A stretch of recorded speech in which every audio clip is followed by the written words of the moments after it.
Outside of this one church town, there's a gold dirt road to a whole lot of nothing. Got a deed to the land, but it ain't my ground. This is God's country. We pray for rain and thank Him when it's falling, 'cause it brings a grain and a little bit of money. We put it back in a plate, I guess that's why they call it God's country. I saw the light in a sunrise, sitting back in a 40 on the muddy riverside, getting baptized in holy water and shine with the dogs running. Saved by the sound of a pin-found Dixie whistle in the wind, that'll get you heaven bound. The devil went down to Georgia, but he didn't stick around. This is God's country. We turn the dirt and work until the week's done. We take a break and break bread on Sunday, then do it all again, 'cause we're proud to be from God's country. I saw the light in a sunrise, sitting back in a 40 on the muddy riverside, getting baptized in holy water and shine with the dogs running. Saved by the sound of a pin-found Dixie whistle in the wind, that'll get you heaven bound. The devil went down to Georgia, but he didn't stick around. This is God's country.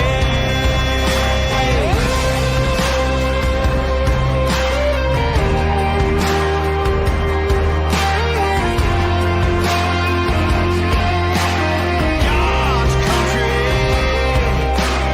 I don't care what my headstone reads or what kind of pine wood box I end up in. When it's my time, lay me 6 feet deep in God's country. I saw the light in a sunrise, sitting back in a 40 on the muddy riverside, getting baptized in holy water and shine with the dogs running. Saved by the sound of a pin-found Dixie whistle in the wind, that'll get you heaven bound. The devil went down to Georgia, but he didn't stick around. This is God's country.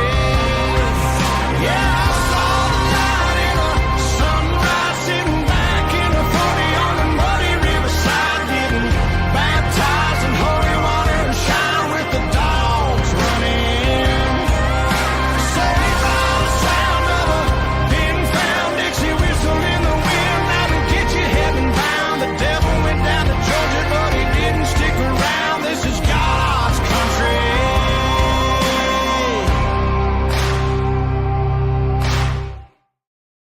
Hey, Steve, what do you think about that song, man? Talking about giving you that extra push, huh? Yeah, I love it. Oh, Very motivating. man. I'll tell you, it's one of those songs today when I was at the gym.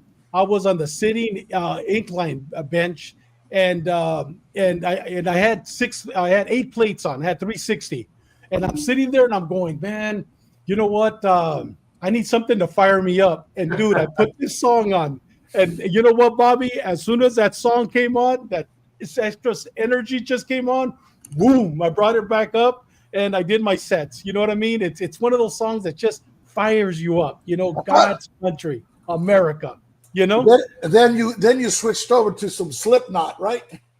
Yes, I did. No, then I got up and I couldn't walk. I'm holding my breath, bro. Yeah, but it's one of those. I could see you on your stand-up board listening to this, Steve. I mean, it just fires you up. A biggest shark could come, but you know what? It's God's country, and we're on, right? Yeah, as long as I'm on top of that board, it's fine. That's right. Hey, guys, before we get started, Steve, we're honored to have you here. But before we talk about what we're drinking, what we're smoking tonight, how honored we are, let's get everybody that's watching the show the big warm welcome. Ceci Escano, our sister from Riverside tonight. Saludos a todos drinking hot chocolate para este frío. Hopefully you're drinking that abuelita's hot chocolate. We got Dim Jajanis, our brother. I love you. The video you put on this morning, outstanding, on Pelican Bay, the hunger strike, watching us all the way from Thailand. We got San Diego PD, gang detective legend, robbery legend. Says, been waiting for this one. I can listen to Stevie D all MF day. Let's go. We got Al Vitakowski on. Stevie, the man, aka the strongest guy on the task force, LV. Thank you, brother, for watching us. Pound for pound. Pound for pound, without a doubt, brother. Benny Cruz, que onda, guys? Steve rocking the channel tonight, without a doubt, Benny. Proud to have him. Gordo Gordito. This gentleman is a cop in Chicago PD. He's watching us live from Chicago, probably freezing his butt off tonight, but he's watching us live and he's getting ready to retire, Steve. I think over 30 years of service with Chicago PD. He's retiring next month. Thank you for your service, brother. And we got Real Hustling. Dude, this is amazing, man. This young man, saludos from Riverside. I love your guys' show. Currently going through the process to be a deputy, and your guys' show hypes me up for this amazing career. I am soon to embark. Thank you, Real Hustling. Thank you once again for watching us. Vélez 408, watching us all the way from San Jose. Gracias, mil gracias, brother. We got JC, who's working in Washington, D.C. for our government right now. Thank you, brother, once again. Michael Martinez, man, another legend. Looking forward to hearing Steve, a true legend, without a doubt, watching us from Colorado.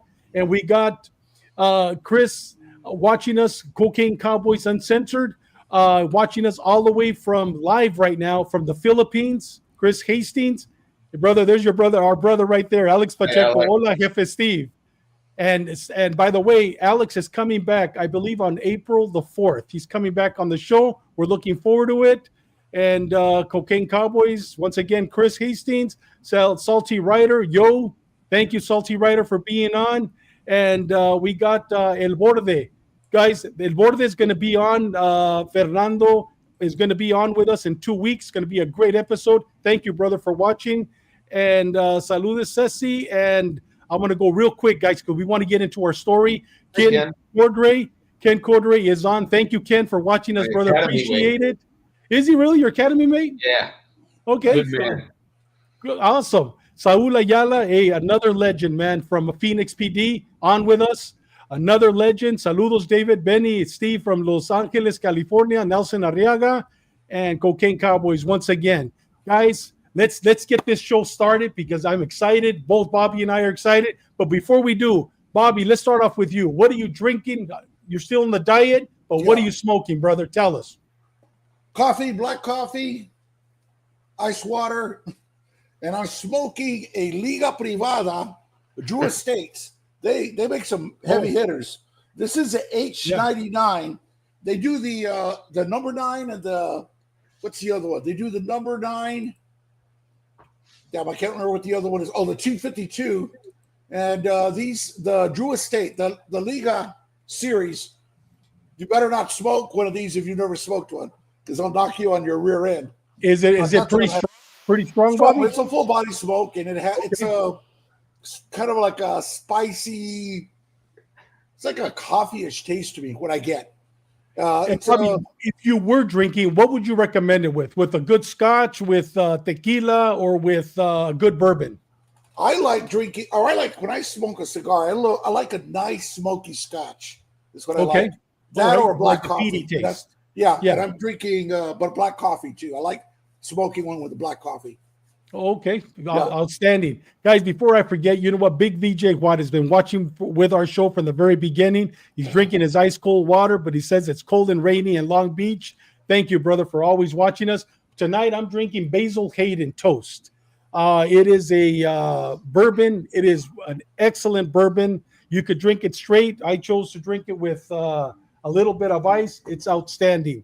And earlier today, like I said, I'm a mandilon. I don't smoke cigars. I have a little fake cigar. It's one of those little vipes here in the house. I'm not like you, Bobby. I'm a mandilon. My wife would kill me if I smoke inside the house. Plus, you know what? Probably the smoke alarm will go off. But earlier today, I smoked Perez Carrillo Pledge. This is a great cigar. It was the cigar of the year in 2020. And great draw. A little peppery. I'm not really into the peppery taste, but I'll tell you one of the good things about this cigar, Bobby, is when you smoke it, delicious. If you drink it with scotch or bourbon, but it doesn't have the aftertaste. I highly Right, recommend it. Highly recommend this cigar. With that, Steve, what are you drinking, brother? I'm drinking grapefruit juice and soda water. Okay. And from time to time, I'll put a little splash of vodka in there. Okay, but tonight, no vodka. Maybe. Maybe. Okay. Hey, brother. Hey, Steve, salud to you for being on our show. We're honored, brother. Salud. Salud. Salud. Thank you guys for having me. Thank you very much. I love talking to you guys. And We we love love having having you here Talking with to you, us, man. Dave. I've always Yeah. loved talking to you. Yeah. You always put a smile on everybody's face. Well, good. sure. Well, hopefully we'll end the show with a smile, God willing. Hey, but with that said, Bobby, it's all yours, brother. Tell us who we have. I know people have been watching Steve. Steve's a legend, has traveled worldwide. You want to watch him, you could watch him on television, on different shows when it comes to expertise. But share with our audience who Steve Duncan is. Well, Steve deserves an invitation, especially for those of you who have not seen Steve before, have not heard him talk. So I'm going to do a formal introduction, and here it is. Steve Duncan is a retired special agent of California Department of Justice. He spent 20 years with Cal DOJ, retiring in December 2016. Prior to Cal DOJ, he was a probation officer for San Diego County Probation Department for 12 years and was the first probation officer in San Diego history to formally work on a drug enforcement organization task force during his 32 years in law enforcement. His efforts focused on the investigations of the most violent criminals in the United States and Mexico. He is an expert on street gangs, prison gangs, and Mexican drug trafficking organizations. Saving lives by targeting the worst of the worst was Steve's focus in law enforcement. Multi-agency task forces dedicated to investigation of the worst criminals was his areas to work, or was his area to work these cases, or arenas to work these cases. Excuse me. He has worked with all law enforcement agencies and maintains a great relationship with them all. His cases typically involve Mexico. He understands the Mexican culture, economy, and justice system, and has worked extensively with Mexican law enforcement on Mexican soil. Steve, welcome. We're honored to have you. Welcome back again. Thank you guys for having me. Thank you very much. I'm happy to be here. Well, Steve, you're going to take us on a big journey today across. So actually, we're going to start off in Chula Vista, and then we're going to cross the border, and then we're going to make it back to San Diego. But before you take us on the journey, I just want to show a quick video, and then here we go.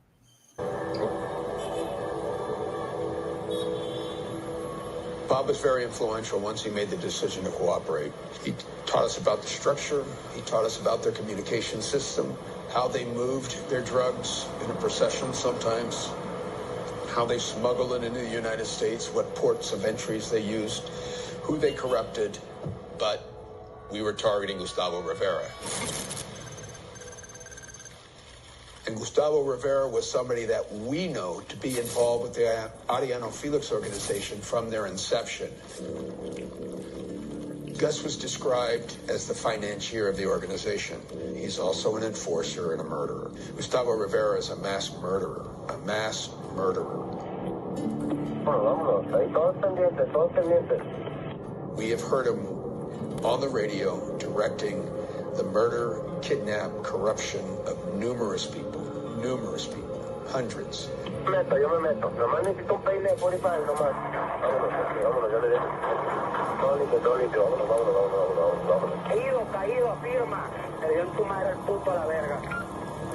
Everything was going well. I was giving them information. They were building a case and doing their thing. And one night I got a meeting with Gus in the restaurant.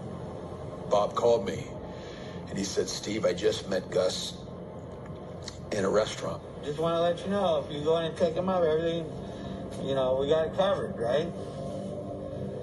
So the DEA is working in cooperation down in Mexico with the state police. Mexican police sat on the bar and waited for Gus to leave. The guys take off, and then all of a sudden, they start trying to arrest him, trying to stop him.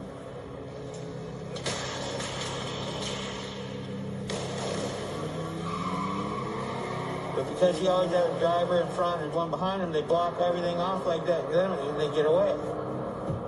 I get called on the carpet the next day and saying, hey, I go, what's up? He goes, oh my God. He goes, I almost got arrested last night. Only 2 people knew I was going to be there, were you and this other guy. He goes, did you have anything to do with this? And I go, what are you fucking talking about? What do you mean I have anything to do with it? I thought, I didn't have anything to do with it. Bob called me and he yelled at me. Said, you guys gonna fucking kill me. And I said, get out of there. Get out of there. He goes, okay, I'm coming. Wow. Thank you for sharing that with me earlier today, Steve. Tell us, Steve, who was Gustavo Rivera? Where did he grow up? And tell us his life story. Okay. I'm here for that. I didn't meet Gus until I started working with an individual from DEA, a young agent named Jack Robertson. And through Jack, I learned a lot about Gus and how he was running with the Arrellano Felix organization. In particular, a guy named David Barron Corona, who we all know, who was a 1%er. But he and Jack had a history. Jack arrested him on a couple of occasions, and Gus always seemed to get away with murder, actually, and get these sweet deals. He was very conniving and manipulative, smart, and he kept getting, rather than getting a life sentence, he got off easy on stuff. And then he would record the agents when they were speaking to him. He would pull all kinds of stuff. And at trial, he pulled something out of his ass, some recording, some half-ass recording. And, our U.S. Attorney's Office got scared to death and backpedaled and gave him a sweet deal. So, after that particular incident, it pissed me off. It pissed off Jack, and it pissed off his friends, his fellow agents. And so we made it a point to go after this guy. And the next time we got him, he was going to, go away forever. And so that's how I came across Gus. And so when I started investigating him in 1994, I had to work back. And at the time I was working the Logan Heights gang. I was working Bloods and Crips. And Jack Robertson was an agent across the hallway that was working the Arrellano Felix case. So I had my head somewhere else entirely, working with all the local guys, working with you guys. And Jack would come across and he would ask me, he goes, Steve, there's, I'm getting information that David Barron is in tight with the Arrellano Felix organization, and he's recruiting guys from Logan Heights to go down there and be trained and to protect the Arrellano Felix brothers because they're at war with Chapo Guzman and Miles Zambada. And they're heavily equipped, and they run the organization paramilitaristically. And so I started looking at that. I continued with the cases I was working, but I paid attention to Jack at the same time. And Jack eventually pulled me away from working the Bloods and the Crips and working the Logan Heights gang. And he wanted me to find out everybody in Logan Heights that was working for the Arrellanos. And at the time, there were probably several dozen that were being recruited in late 1992 and early 1993. I had never heard of Gus, but when I went back and started looking at him, I found that he was one of the major suppliers for drugs in the Southern California area in the mid-'80s, that he went to school at Chula Vista High School. I'm not Chula Vista High School, but Bonita Vista High School. English was his first language, and you could tell that when you listen to some of the radio transcripts, and one that we already played. He wasn't the best Spanish speaker, but he ended up in Mexico because he fugitated from the United States. But I had to go back and look at Gus's history. I saw that he got arrested in 1985 for possessing 8 tons of weed at a residence that he was renting in Chula Vista. And he skipped bail, and him and his partner, who was probably the most influential trafficker in Tijuana at the time, Javier Caro-Payan, El Doctor, they fled to Montreal. Gus, his twin brother, and Doctor. So they fled to Montreal, Canada. They were arrested. They were extradited.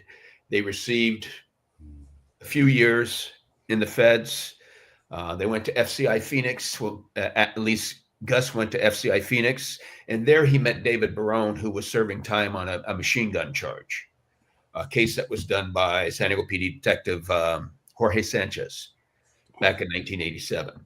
And so Gus at the time was, a Mexican mafia soldier. He was a 1%er. He had already done time at San Quentin for killing somebody when he was a juvenile. And Gus helped David. David helped Gus and these other non-gang members through the ins and outs of the prison system. And David had all the connections. He had all the respect. So David meets these high-level traffickers. Kitty Paez's brother was also serving time, Oscar Paez at the time, in federal custody there. So he was helping him, jump through the hoops there. And when David got out, he was invited by Kitty Paez, Oscar Paez, by Gustavo Rivera to go to work for the Arrellanos. And David stayed in the United States when he was released, but there was so much pressure put on him by all of us at the time. And I was just a peripheral player at the time. I was a probation officer, and I was helping out on some of the surveillances when ATF and the sheriff's office and San Diego PD intelligence were doing surveillances on David. Hey, Steve, before we continue, can you share with our listeners who Kitty Paez is, those that may not know who he was at the time? Kitty Paez was played by Bad Bunny in Narcos, Mexico. But anyways, Kitty was a social kind of guy in the TJ society from a well-to-do family. He was labeled a narco junior that was good friends with Ramon Arrellano and Benjamin Arrellano Felix and some of the other narco juniors from TJ. And when David went down to Mexico, when he took the invite to go down to Mexico, he idolized Kitty Paez. He started to dress like Kitty, more upscale. Kitty told him, we got to wash the prison out of you, dude, because people can tell who you are a mile away. So David started dressing up nicer. He started washing the prison out of all the guys that he would recruit from the Logan Heights gangs in San Diego. So he took on Kitty's mannerisms, persona, his practice of dressing the guys up, of fitting in rather than looking like thugs. Mm-hmm. Okay, because we all know what a gang member looks like. You could take him out of his chinos, but you could still tell him a mile away. They just have that attitude, that stance, that goofy ass look. And I'm sorry, gangsters, if you're out there, but anyways, he would wash the prison out of them because they were working for a higher class criminal now. They were working for organized crime. They didn't want to draw attention to themselves. So David idolized Kitty, and he started hanging around with Kitty, went down there full time. But at the same time, him and Gus had an auto broker business in Silverton, on Silverton Avenue in Mira Mesa in the industrial park. And they would buy and sell cars using cash only. And I know this because at the time I was watching a female with a store right next to them at the time. She was like the queen of methamphetamine manufacturing and distribution in the gay community. And in 1991, I had her on probation and I was watching her. And I was watching her at a business from a friendly, we call him friendly. It's a guy that let me use his office to watch the business. But he also said, Steve, you should also be looking at that other business next door. It's these two slick looking young Mexican guys that buy and they do the same thing I do, but they use cash only. And little did I know that it was David Barron at the time. And I knew about him at the time, but I was focusing on my target, this lesbian lady that was the queen of meth in San Diego. So Gus and David had their own vehicle business there. They were also purchasing 4x4 trucks, heavy duty trucks. and they were using these trucks to smuggle 400 to 500 kilos of cocaine in the body of the vehicles. Wow. In the in Tecate and Campo, and they were bringing them across the ports of entry there with hauling jet skis and quads and stuff like that, trying to mask their shipments in these recreational vehicles. So we started getting on to David there a little bit late, but we ended up getting there. But by that time, David had gone south because we had several seizures here in the United States of 400 to 500 kilos of coke in these cars. And we ended up tracing them back to David Barron, Gustavo Rivera, and at Marquez, actually. They were using variations of the different names and addresses and family members to register their vehicles, boats, what have you, trailers. So we were able to trace it back. And by that time, David saw it in the stars that he was going to be arrested in San Diego, because we were just going to, if we couldn't get him on criminal charges, we were going to arrest him on immigration violations and put him in jail for that. So he ended up staying down there in 1991, 1992. He was running with Gus. He was running with Kitty. He was doing murders for the Arrellano Felix cartel because he was very good at it, and he had a lot of contacts in the U.S. So he would do a lot of the murders in California. He'd do a lot of murders in Mexico. But he was very good at it. So he grew very close to the Arrellano Felix brothers because, at the time they were at war with the Chapo Guzman, Miles Zambada, Sinaloa guys, Amado Carrillo from the Juarez cartel, Huelopama. So anybody associated with them in Mexico or the U.S. were game for these guys. David was a very good assassin. He had guys like him that were very good at it. And this particular group would travel throughout the United States and Mexico killing people for the Arrellanos after they started their war with the other organizations in 1992.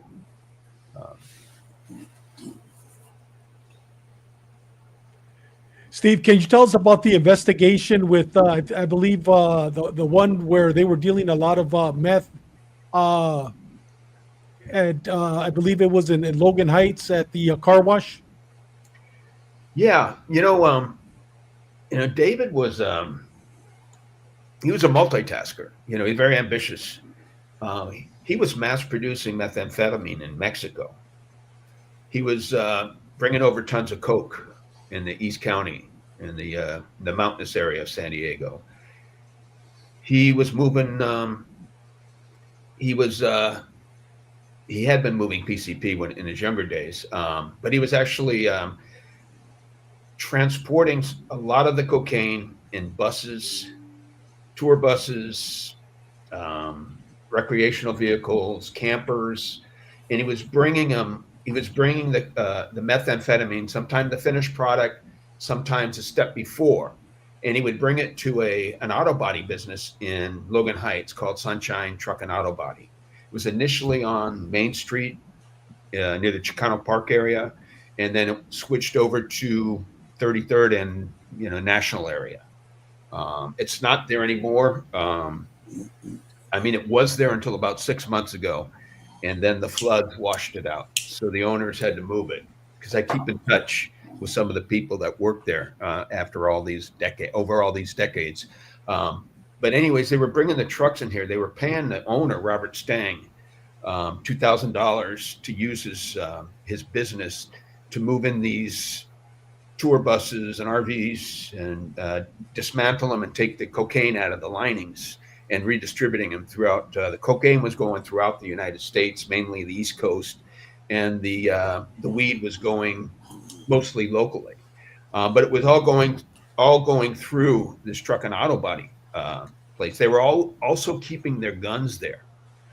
Now, when in 1993, a guy by the name of Juan Felix was pointed out to me, and it was after the seizure of 4 tons of weed in Sherman Heights. We had a tip that there would be 4 tons of weed at a Sherman Heights residence, and Jack Robertson said, I have an informant that told me about this weed too, and I need a way in because I don't want to burn my informant. at the time I was a probation officer, and we did a lot of probation searches at the time. If you had a fourth waiver, whether it was misdemeanor, felony, we'd go into your house. And we would if we had information that you had shit there, or you were doing murders, or you were threatening a cop, we would do it. Just do it, just to send a message. We were very proactive at the time, intrusive. And your wife knows that. Very intrusive. It was intrusive supervision, which is great. And so I found a lady there that was using the house as her residence, and she was on probation for $11,550 for being under the influence. And so we hit that house. Now, during the surveillance, David, there was a white van parked in the driveway through the 5 weeks that I was watching that house, trying to find a way in. And the day we hit that house and found the weed and, you know, an arsenal of guns and a shitload of tweak, that van wasn't there. So when the dust settled, I called Jack's informant, or Jack called him, and he said, "Hey, Steve is going to help me out on this case now. If we want to get David Barron, who do we go after? Who does Steve go after in San Diego?" And the guy said, Juan Felix. Juan Felix is David's right-hand man. He keeps all of David's guns in the United States. He redistributes all the drugs. And so, in fact, I just sold him a house at 440 Humboldt Court. So I drove by the house. There in the driveway was a white van. And I said, oh, shit, you know, I got out of my desk. I did something good. I put 2 and 2 together. You know, hey, I was feeling, you know how that feeling is, you know, Yeah. When you get out of your desk for a while, your cubicle.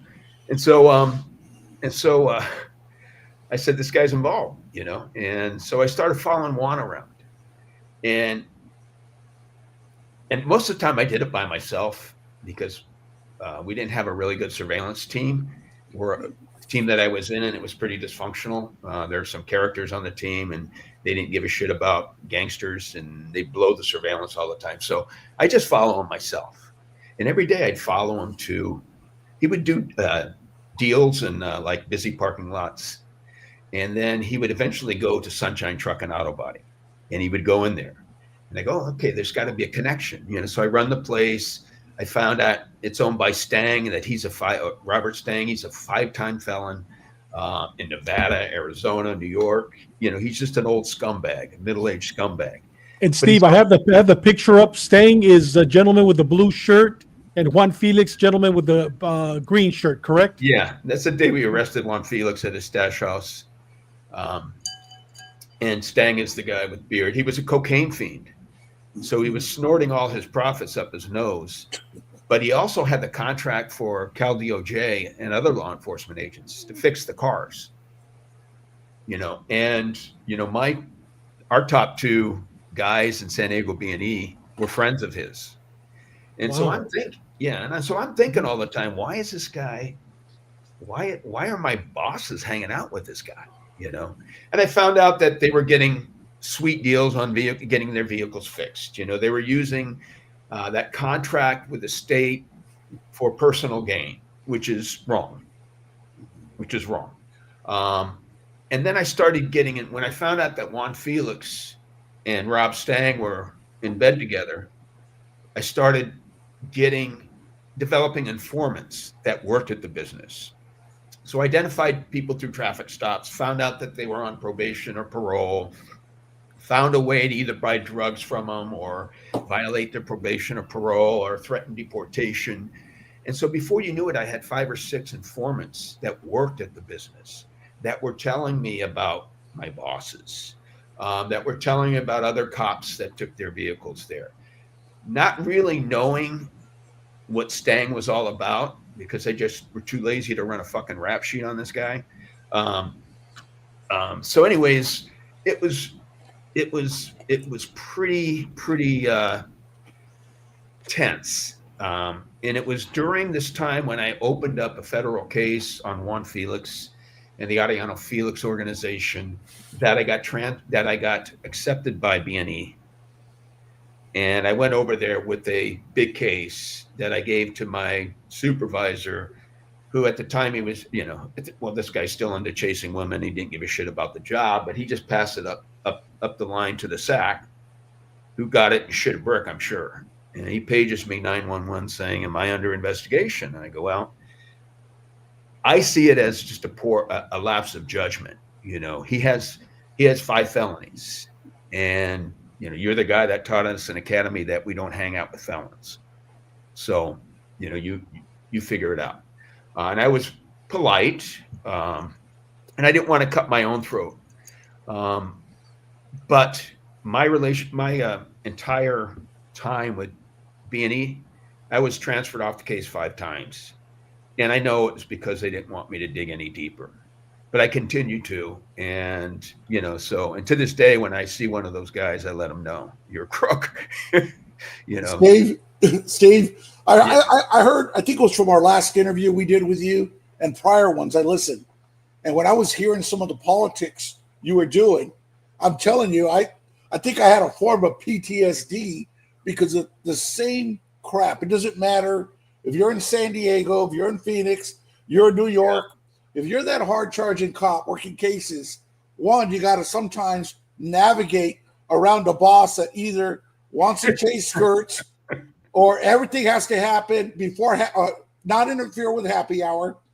And then if you start, they just want a quick stat and no trouble. And I'm telling you, I heard your interview and I was like, holy shit, it's the same thing. No, I thought it was only Phoenix. Yeah. Hey, Steve, real quick, let me just throw a quick shout out. Tony Gems is watching us from work all the way from Philadelphia right now. Thank you, Tony. Appreciate it, brother. And we got Lupe watching us once again, brother. Thank you. Mil gracias.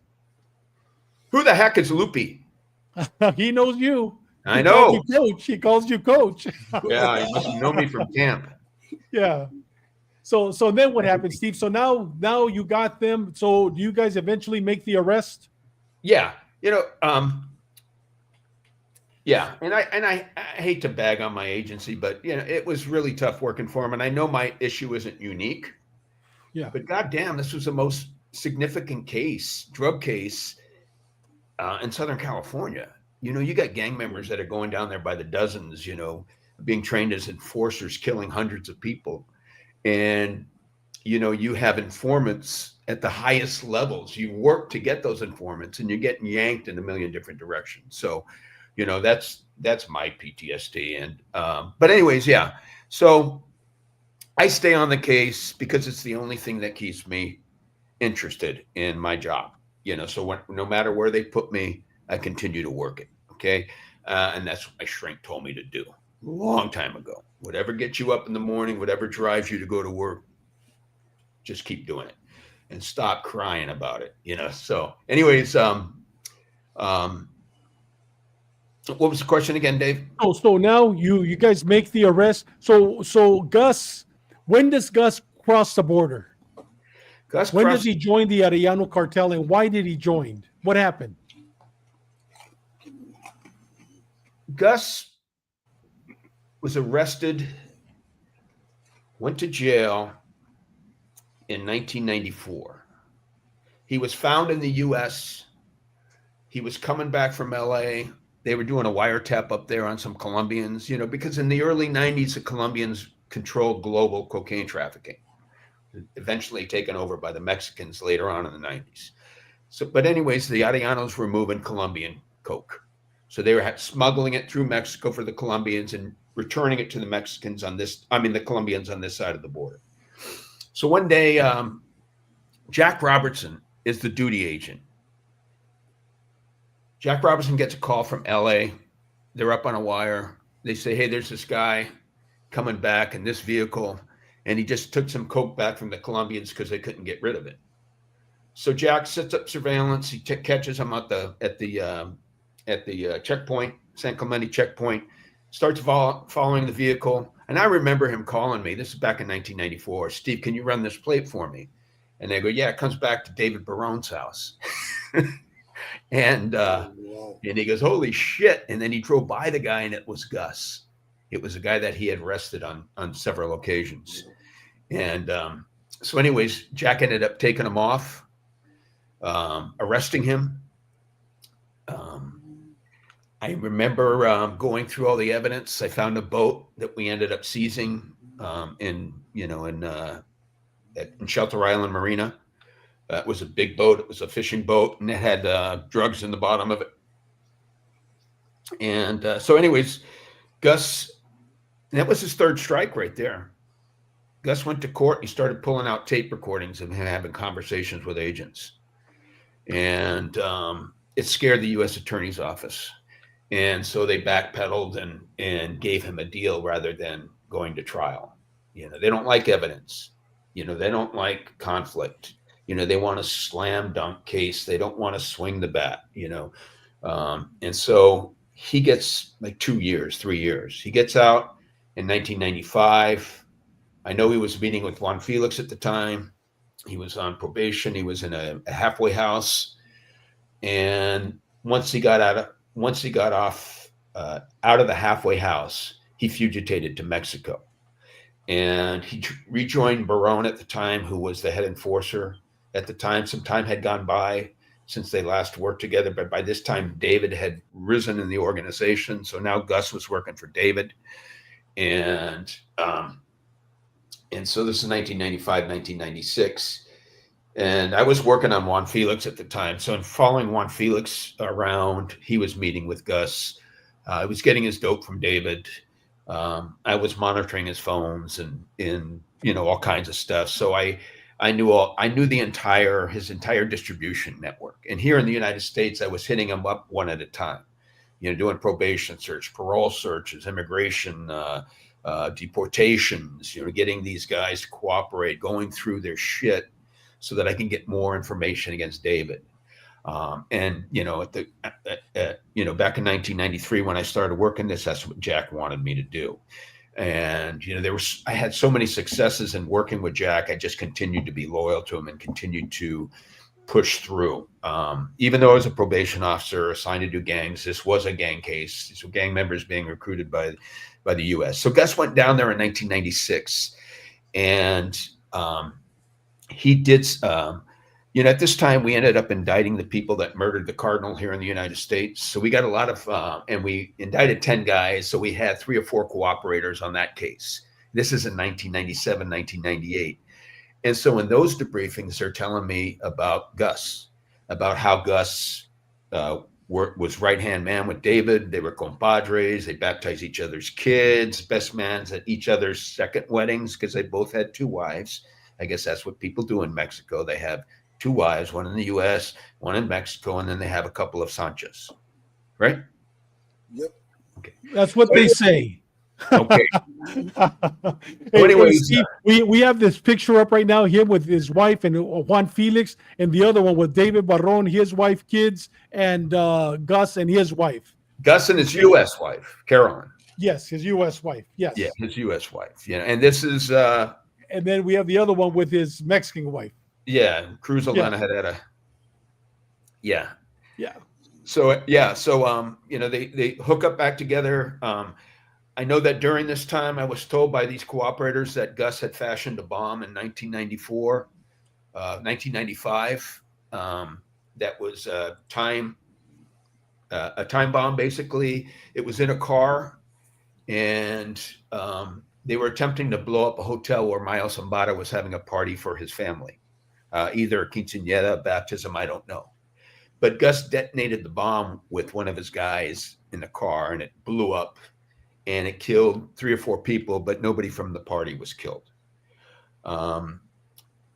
And Juan Felix told me this because Juan Felix was getting the chemicals from the United States to bring to David to give to Gus to make these bombs.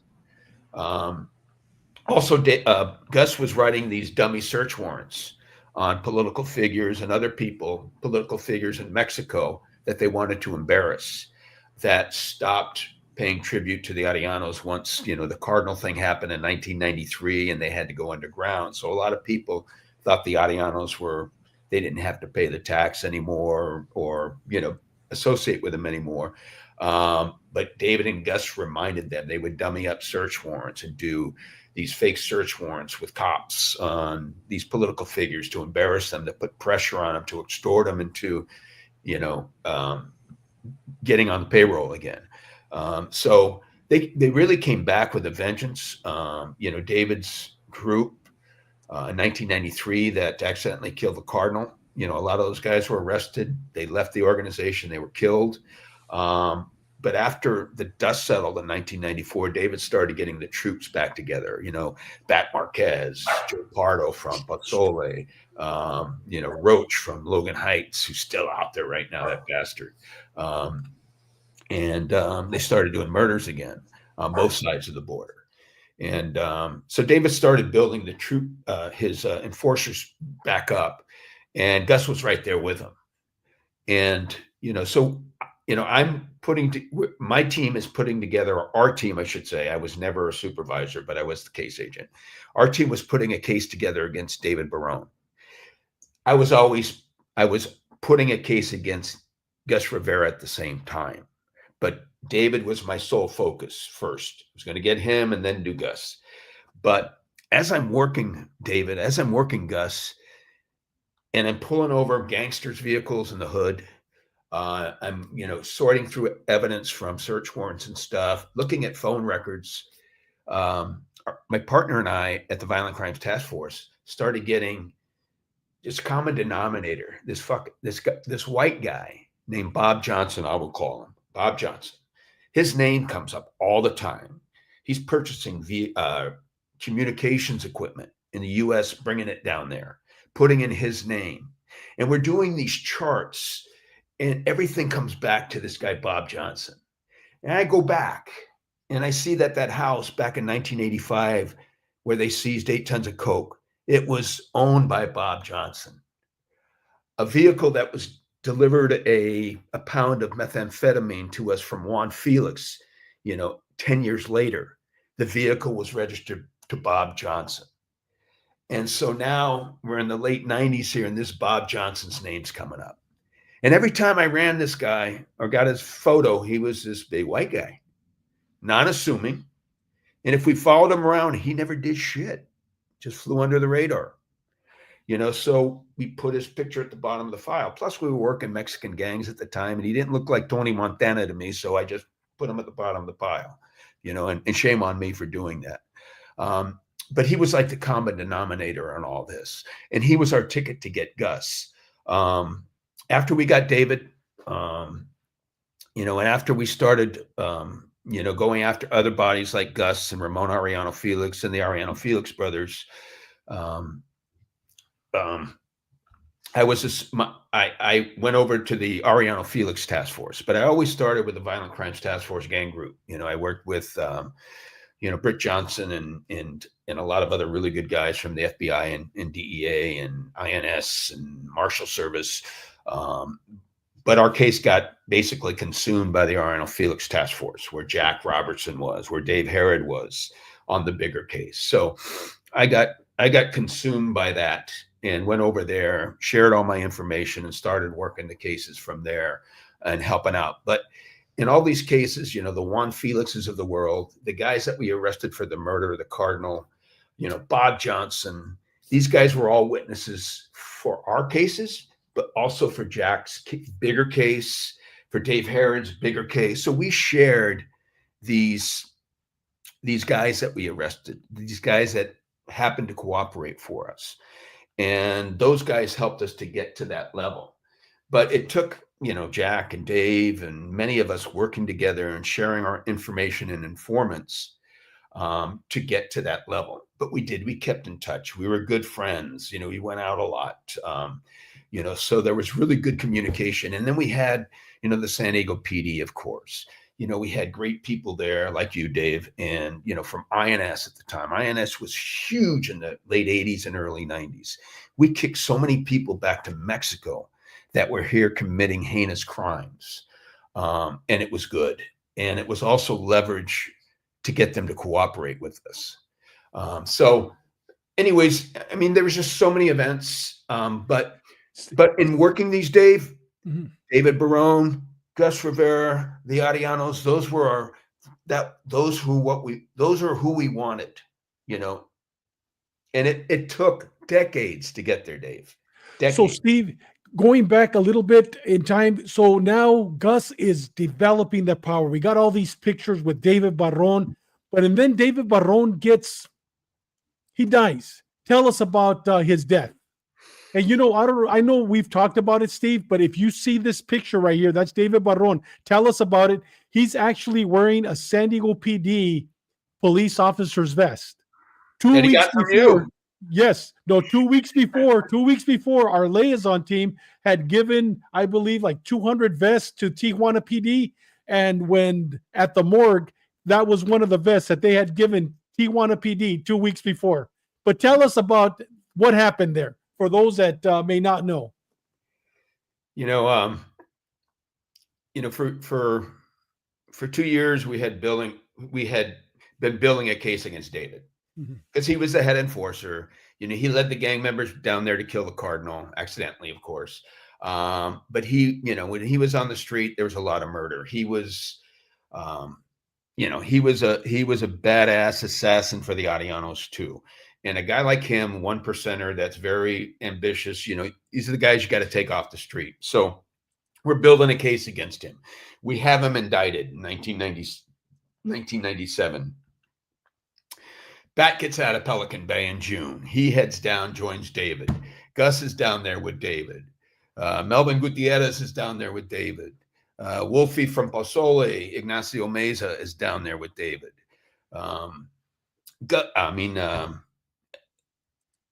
And Pee-wee Jarbo is down there with David. Marcos Quinones, his brother-in-law, Pato, is down there with David. And they're on the crew. And Blanc Cornelis, the editor of Zeta, the weekly edition down there, is talking shit about the Arrellanos, which he always does because they killed his co-editor back in the 80s, Gato Felix.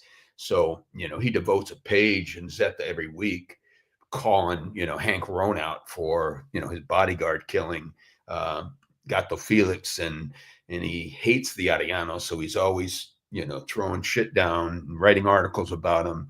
And so David goes after the editor, Jesus Blanc Cornelis. He has his buddy Ron Brill, who lives in El Cajon, San Diego. He's still around. Buy a car in San Diego to use in the homicide of Blanc Cornelis, or attempted homicide. He also has another gang member steal a car out of San Diego. Him and his guys in 2 vehicles start following Blanc Cornelis around, and they finally get him on Thanksgiving Day, 1997. The 2 vehicles, the one stolen and the one bought by Ron Brill of San Diego, boxes them in on a corner in Tijuana, and they both get out and they approach the vehicle, and they're shooting automatic weapons. David's got his vest on. He's got his Lucky Shamrock socks. He's got a Colt 45, and in the back of his pants, extra magazines. He's got a Mossberg shotgun, and he's gonna approach the vehicle and let Blanc Cornelis see his eyes, since he's the guy that's been talking shit about him. And David gets hit by a fragmented round from one of the other vehicles, one of his own guys, which the Arrellanos did their own investigation and found out that was Wolfie Ignacio Meza from Pozole, and they ended up killing him a month later. But that event is significant because I have family members that have told me that after the incident, it's Thanksgiving Day, of course, and the entire Barron family is at David's house in Tijuana. All his sisters, his brother-in-laws, one who was a Border Patrol agent now, they're at the house. They tell me that Pato comes in, he's been shot, he's got his eye is injured, he's crying. He said we had to leave David behind. There was about $400,000 at the house. So each of the family members, after they're crying or whatever, family members take their vehicles and they're smuggling the money back into the United States. Each and every family members, and I have all their vehicles and I have who did what. But also a testimony there says that Gus was at the house. Gus and Pato get on the radio to Benjamin Arellano, and they use 2-way radios, just like cops use 2-way radios, different frequencies, or, You know, the organization is run like a police organization. And so Gus gets on the phone. Gus gets on the radio to Bahamin. He says, okay, you know, get rid of the money. Gus, you got this half of David's crew, and Pato, you got this half of David's crew. And so a lot of decisions were made that day. But it wasn't until years later that I sat down with some of the family members, and they told me, you know, what happened that day. You know, it's just, you know, when you work these cases and you work them hard and you're talking to everybody, at some point the family members become victims, you know. And I know that when Pato got arrested in 2002, he cooperated with the Mexican government. Within an hour of his cooperation, Gus Rivera had that declaration in his hand. And Gus starts kidnapping members of David Barron's family. Now this is crazy shit because of, you know, David and Gus were compadres.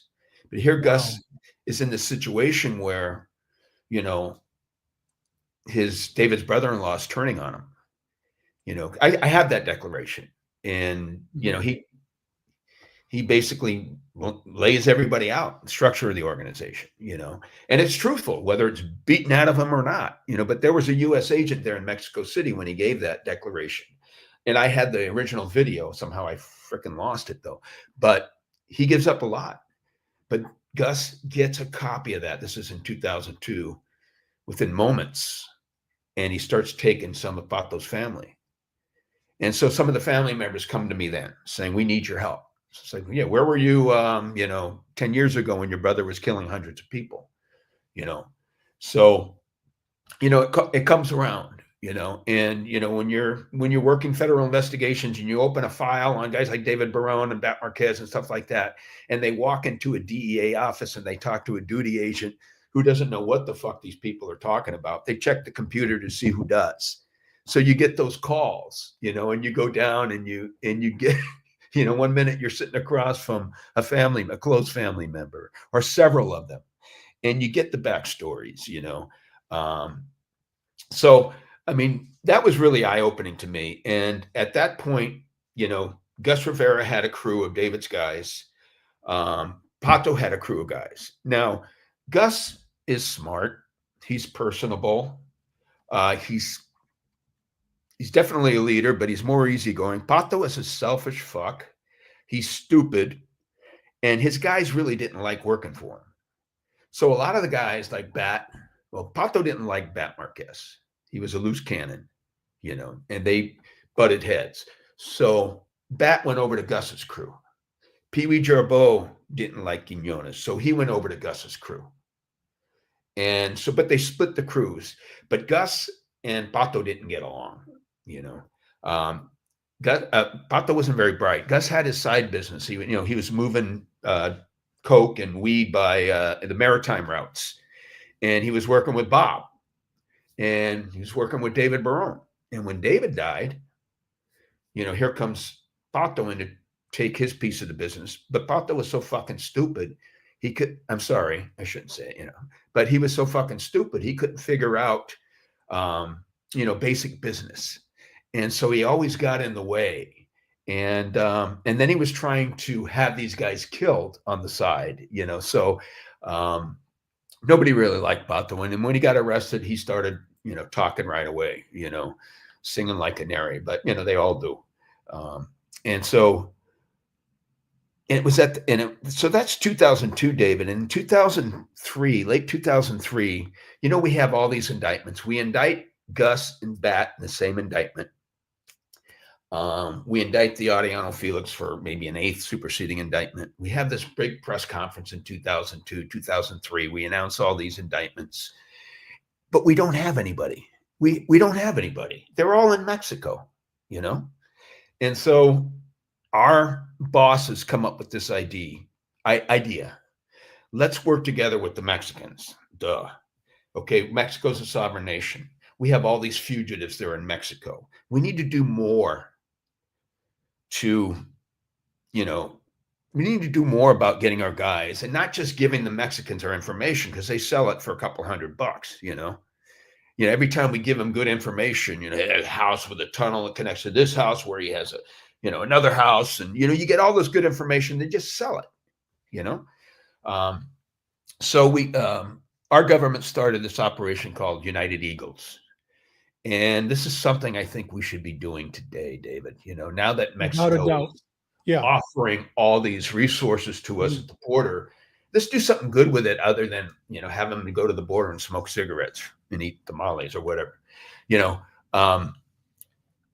It was our bosses meeting together in the United States and Mexico at a very high level, having a drink, breaking bread, whatever it is, and coming up with a plan to pool our resources in order to target drug traffickers, top level drug traffickers, and to train some of their individuals in a U.S.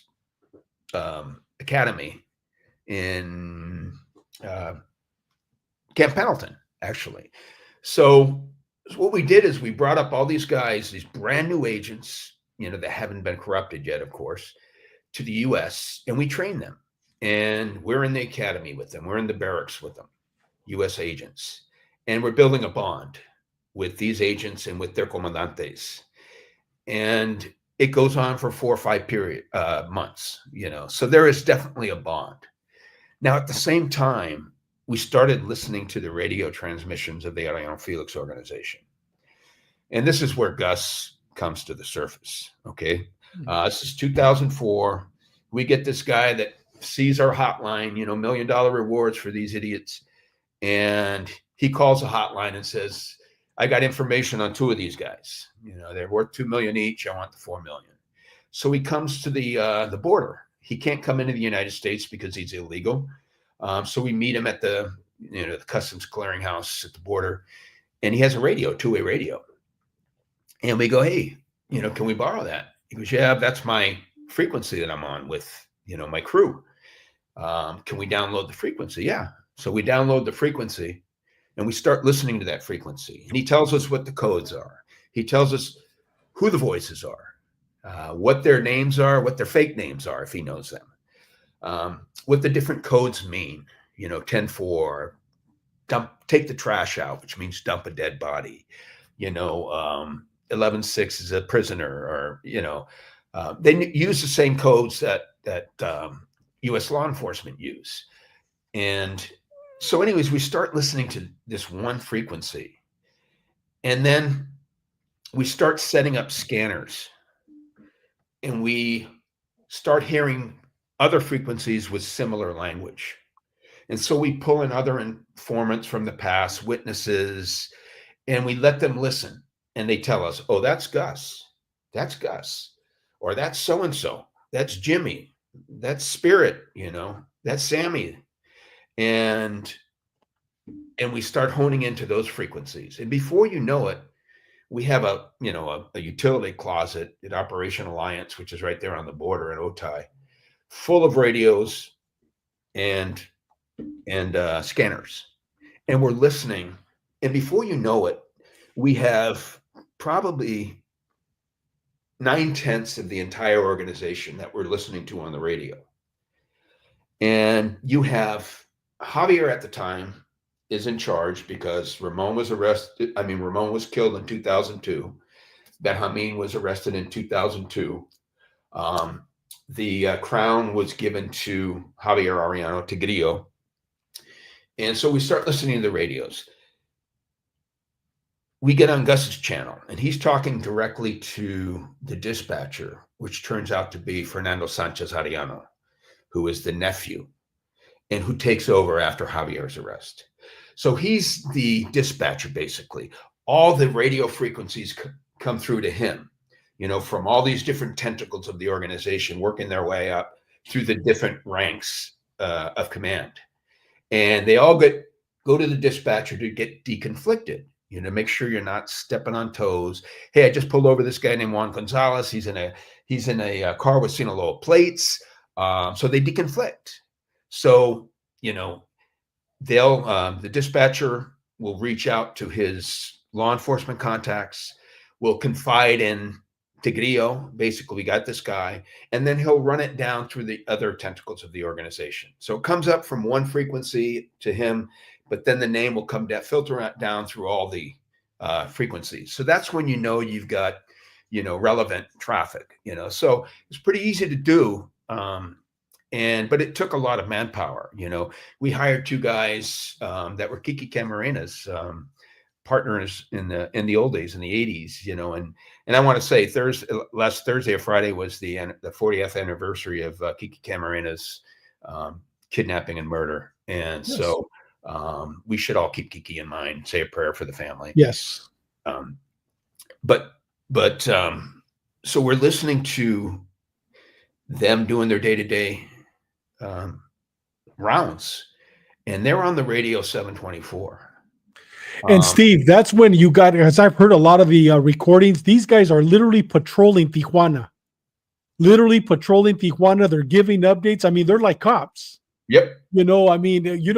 Next time you come on, we'll play. I have a couple of those recordings. We'll play them so our audience can hear them.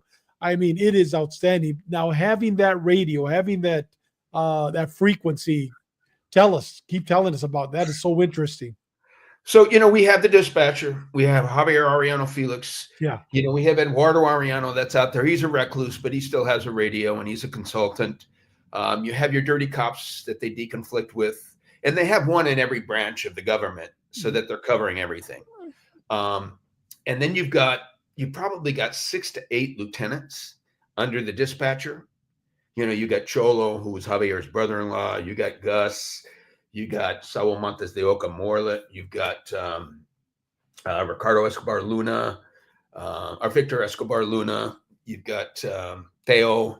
You've got all these guys that have crews underneath them. Gus has got 3 or 4, and you get to know these guys' management styles.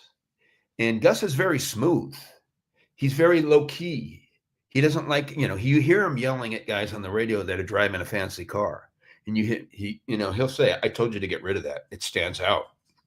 You can't be driving around a red frickin' convertible, low key, and you see the different styles. You see who has the hot temper, like Theo or Saul Montes de Oca Morlet, and you find out who's on their crews, but they're all fake names, and every time one of their radios, somebody gets arrested and the cops get that radio, that frequency, they'll switch it over.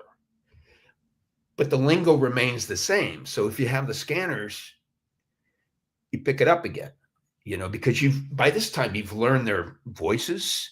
They'll change their names. They won't change the codes though, but they will change their names on the radios, and hey, Steve, how did Gus get P-1? How did he get that name?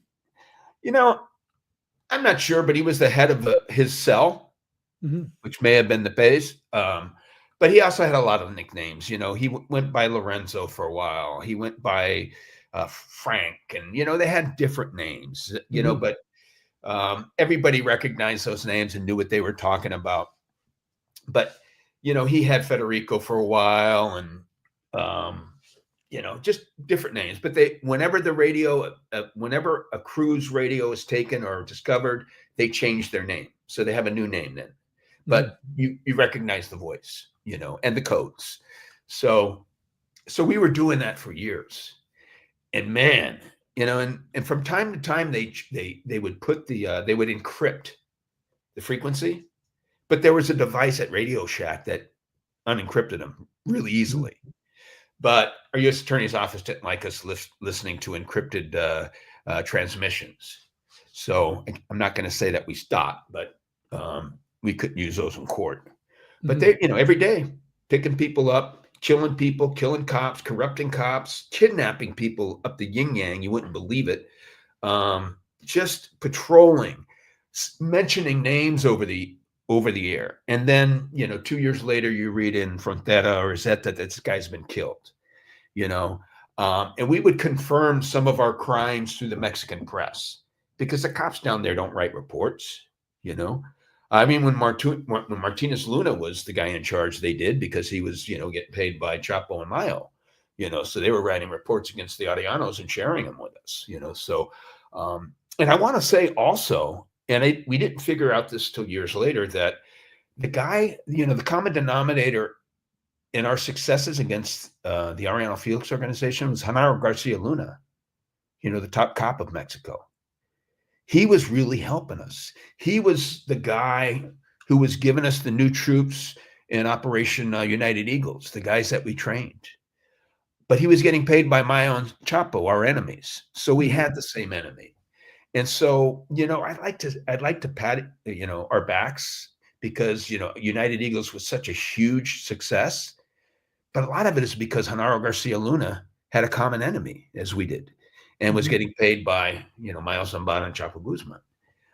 And they hate the Arrellanos. So, it's just, you think you're a badass cop and you realize that, the Mexicans are outsmarting you again, that they. Hey, Steve, go ahead, Bobby. Go ahead, brother. I think you need to unmute yourself, Bobby.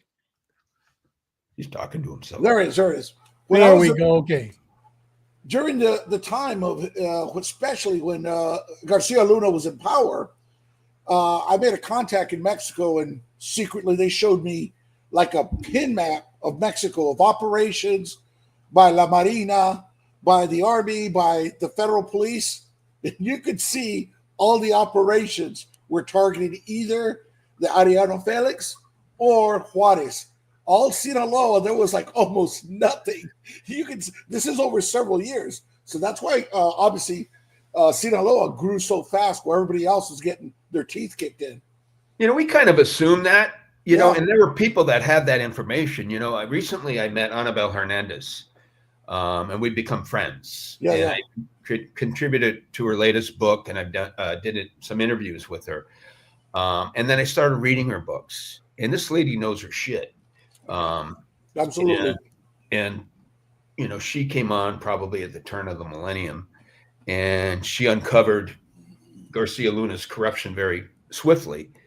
And he actually targeted her for death and tried to have her arrested. When that didn't work, he tried to kill her. So she now lives in another country and really misses Mexico a lot. That's her home country, but she's one of the boldest people I've ever met in speaking out against government corruption in Mexico.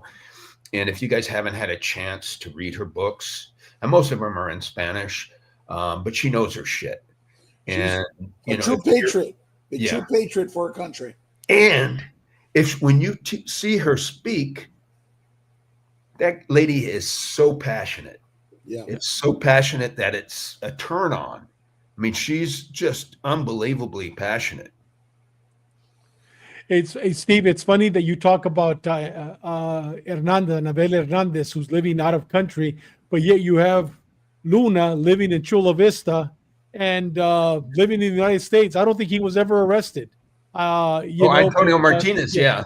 Yes, he's, Martinez, yes, he's living in Chula Vista. Unbelievable.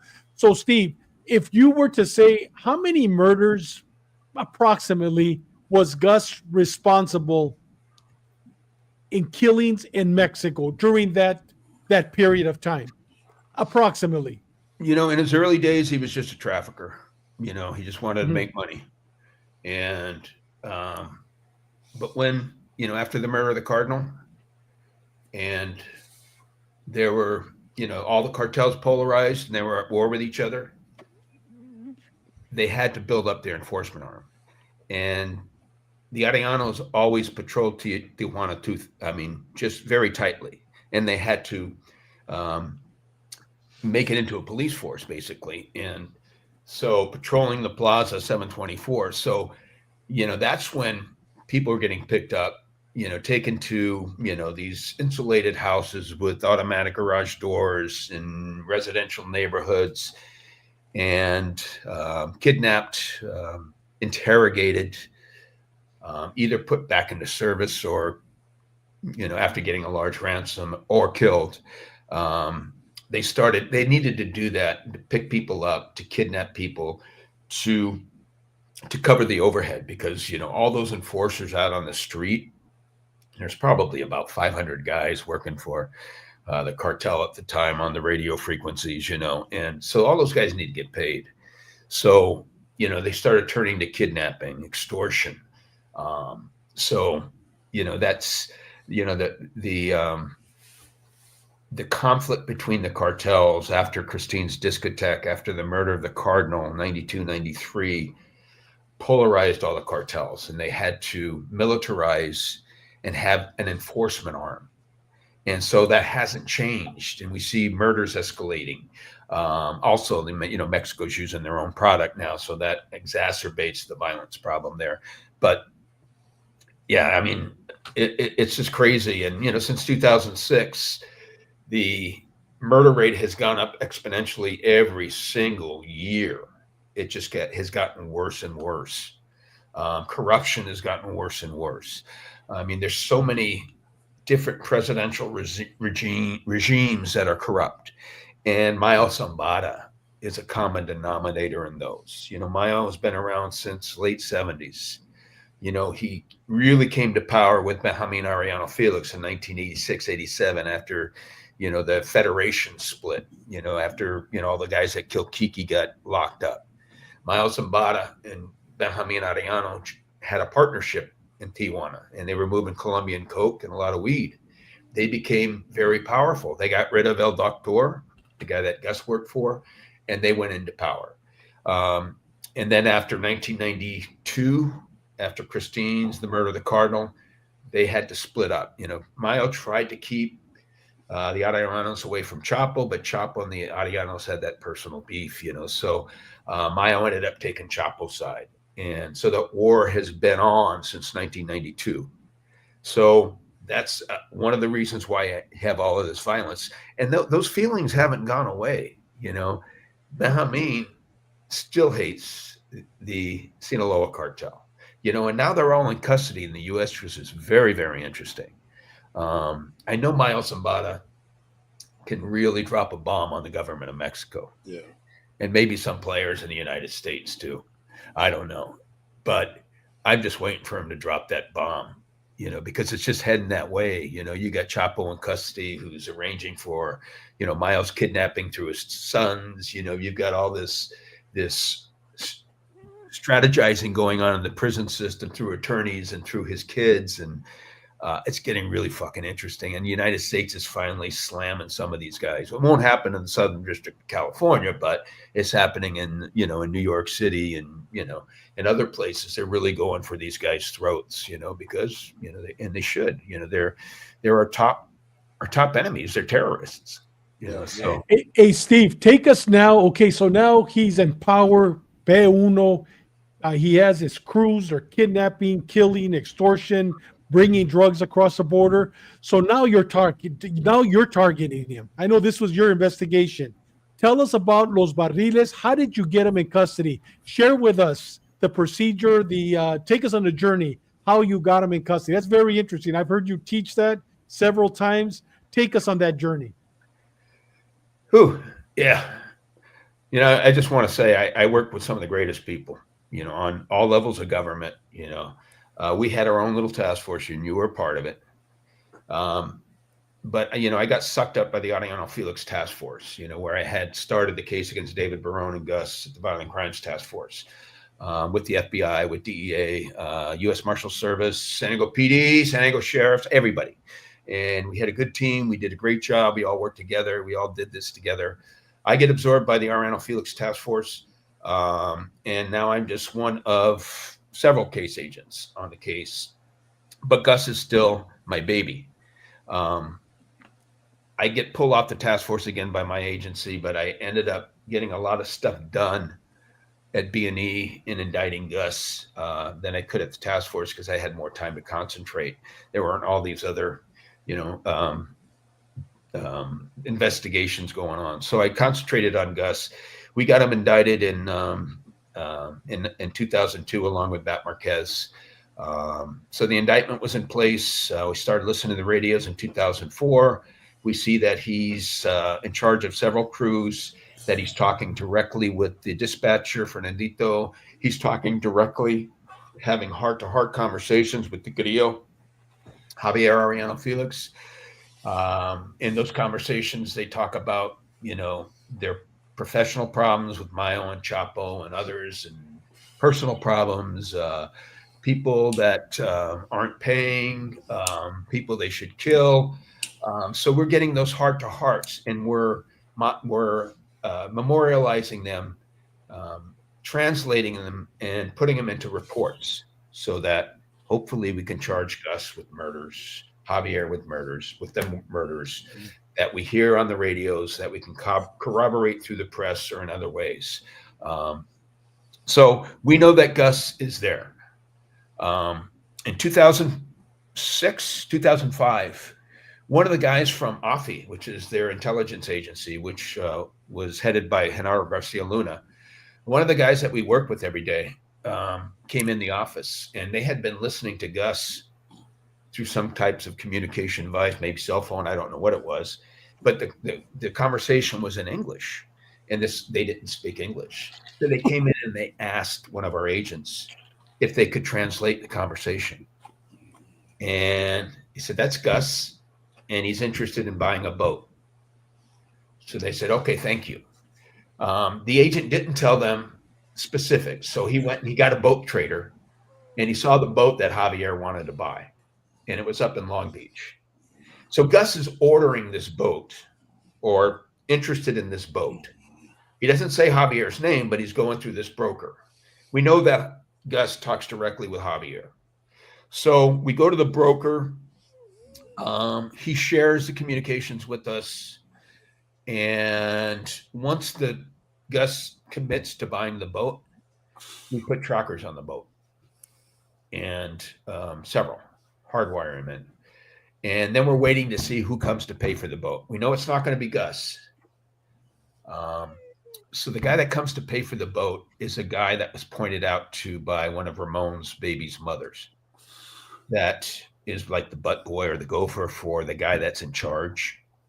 So at this time, it's Tigrillo who's in charge, and the guy that comes to pay for the boat is Tigrillo's gopher on the U.S. side, Eduardo Escandon Leva.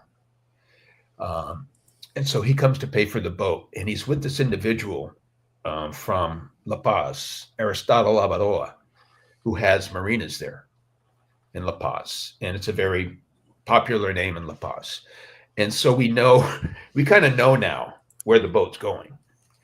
So we're watching the boat every day in Long Beach, and it takes a while to move, for the boat to move. But when it does, our boat pilot from DEA follows the boat. It shadows the boat, doesn't tail it, but it shadows the boat down to La Paz. We send agents down there to watch the boat, and this goes on and on. It's very time consuming and cost consuming. So after a year of watching the boat in La Paz, the operations called off.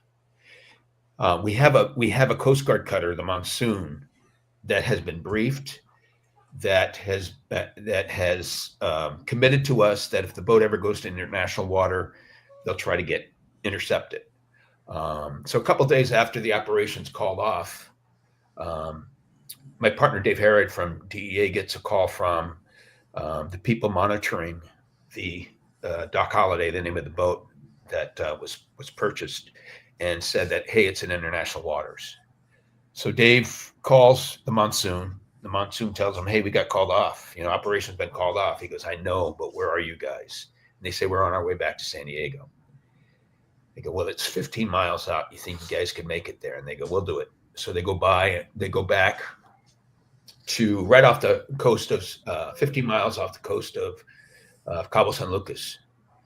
And they get the boat in international waters. And, again, Javier's on the boat with 3 of his top lieutenants. Gus purchased the boat. He was there that day, but he didn't get on the boat. Edward Escandon Leva was also there the night before at a party or a gathering. He didn't get on the boat either. And another gentleman called Buddha didn't get on the boat either. They ended up blaming it on Buddha, and his family fled to the U.S. He hasn't been seen since. But, they all cooperate. Javier came straight to the United States. He was looking at the death penalty and basically said, I don't want to die. I'll help you guys out. Our first question to him was, where's your brother? He goes, I'm not giving up my brother. Our second question was, okay, we'll start with Gus then. Where's Gus? And so he starts giving us different locations. He's got ranches in Valle de Guadalupe in the wine country. He's got a lot of property in the East Cape, Cabo San Lucas, Punta Pescadera, Las Barillas, all these little fishing villages on the East Cape. And he eats at the Roadrunner Cafe whenever I meet him down there, because, Javier had a place in Rancho Leonera. So we send this information down to Mazatlan, which is the closest resident office. They send an informant to the Roadrunner Cafe in Las Barillas. And on the very first day, the informant spots Gus show up in this off-road vehicle. And so we know Gus is there. Javier also tells us about a house that has a 2-story swimming pool where Gus is supposed to spend Semana Santa. And so a couple of our agents rent a ponga. They go down there, rent a ponga, and they take video. They pretend like they're going fishing, but they take video of the shoreline of Punta Pescadera. We bring it back, show it to Javier, and he says, that's the house. So we know where Gus is going to spend Semana Santa. And so the night before, and we're up there, we're there for about a month, and we have a base in Cabo San Lucas because Gus is living on a gated community there, golf course community called Paez. He's got a mansion there on the beach. And then we follow him almost daily, an hour drive to Las Barillas, to Punta Pescadera, and other places. We start identifying properties that he has. We have the indictment, so we know he's going to spend Semana Santa at Pescadera. We've identified the house. We've rented the house next door. And I get called off the case a couple days before he's arrested. And I'm fucking pissed and I'm depressed and mad at my agency. But my partners are down there from DEA. And Chris, on Easter Eve, Semana Santa, Gus leaves his mansion in Paez, and he drives with his 4 kids, his brother, and his wife to Las Barillas. And we have checkpoints set up because, you can't follow them. You just can't follow them all the time. You have to have your checkpoints. So they see him come through Punta Pescadera. They call it out. And then our arrest team, which is Genaro Garcia Luna's guys, AFI, is at Punta Pescadera. And they're waiting to pounce on him there. And in Las Barillas, which is a little beautiful little fishing town, you take a dirt road to Punta Pescadera, and there's probably maybe 20 houses on the bluffs of the ocean there. Very beautiful area, and that's where he's going to spend Semana Santa. What we don't see is Gus jump out of the vehicle, and the vehicle continues on. When the vehicle gets to Pescadera, all the occupants are pulled out. Mexico has a very sophisticated way of interrogating people, but they're being interrogated in front of some of our U.S. agents who don't like it and basically pull Gus's wife aside and say, we don't want to see you be interrogated like this. Tell us where he is. And she says, I dropped him off in Barillas at the hot dog stand. So the agents go back, set up point, and call in the arrest team. Gus is there. He's there with a Canadian fellow named Pavel Kurasek, who we met there. They were talking about going off-roading the very next day. Pavel was on vacation from Vancouver, Canada with his family. Clean guy, just was an enthusiast. But he was also there with a guy named Marcos Asamat Hernandez, who initially worked for Bob Johnson. Then when Bob Johnson left the organization, came to work for Team America, he went to work for Gus. Gus gave him to Ramon Arrellano Felix as a bodyguard. And Marcos was an ex-cop. in northern Baja. And then when Ramon was killed in 2002, Marcos Asamat was with him, was arrested. In 2008, when we arrested Gus in Punta Pescadera, or in Las Barillas, Marcos had just gotten out of prison and was now assigned to Gus as his bodyguard. So he was one of the guys that was taken down at the hot dog stand with Gus. So he was basically the bad luck Shamrock, right? Exactly. Yeah, not good luck. Yeah. Was he Mexican? Yeah. Well, he was Mexico citizen. Okay, yeah. Yep, he was from northern Baja, and Mm-hmm. you know, he worked for Bob Johnson on his. Bob Johnson had a crew in the United States, all white guys that looked like cops, you know, and that's how they moved their coke from Baja to all parts of the United States. He dresses guys as cops and put them in cop type vehicles, and had a plan for them. And these guys flew under the radar for years, moving tons of coke. But Bob Johnson also had a crew in Tijuana. He was in charge of from Ensenada to La Misión. So he had that window to move Arrellano Felix dope, and he would catch the dope either by maritime route to Ensenada or by, these covert airstrips in Valle de Guadalupe, Trinidad, and those little valleys. And so Bob Johnson would pay off, the highway patrolman. The guy's name was Arturo Motolinia. He would pay that guy off to have a meeting, with all his cops, and Bob Johnson would have a window with his Mexican crew to move that dope from Ensenada into La Misión, where Gus would take over, take it to a stash house, and then smuggle it from there. And Gus liked to use boats. He liked to use clean-looking white guys on boats that would, from San Diego, that would go to the, early in the morning, they would take the boat, go to the bait barge, take the boat off to a location off the shore of San Antonio del Mar, a gated community and just below TJ. And David Barron and Gus Rivera and the rest of the crew would either by Zodiac or jet ski take the drugs out to the boat.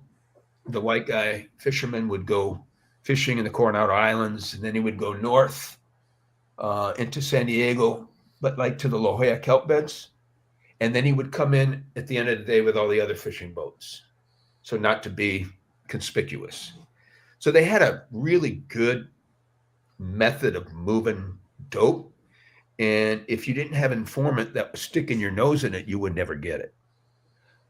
So that's how they did it. But, Gus is arrested. He's taken to an army base in outside of Barillas.